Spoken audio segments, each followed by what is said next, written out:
think that at the national level, maybe that sentiment exists, but at the local level, they have their local issues. And I think, yeah, maybe people in the urban area are having that sentiment. You go to Lembah Kelang, you go to AL, they have that sentiment. You come to other places, especially in Johor, they have their own issues.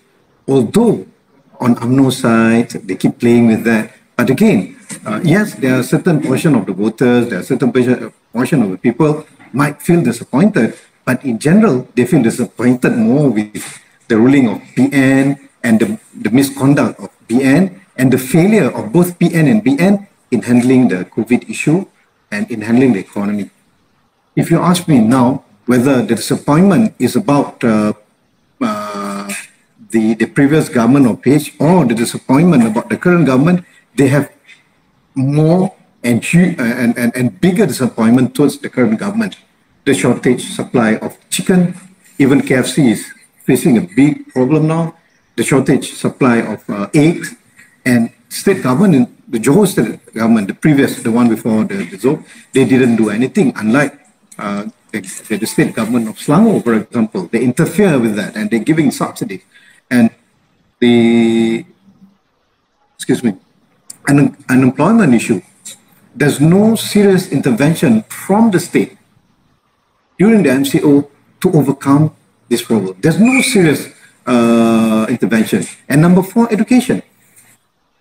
Amongst the effect of pandemic and the MCOs, not only one MCO, MCOs, were the issue of lost learning and lost generation, in which a lot of students missed their class for nearly 2 years, and some of them at the earliest stage, they didn't know how to read, write, and count well.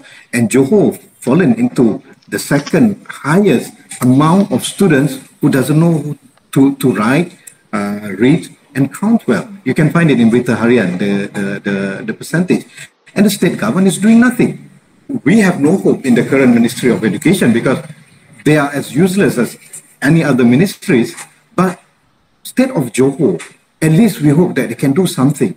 So this is where, when we come into power, we come to Nusajaya, among the biggest priority that we put before our eyes is education.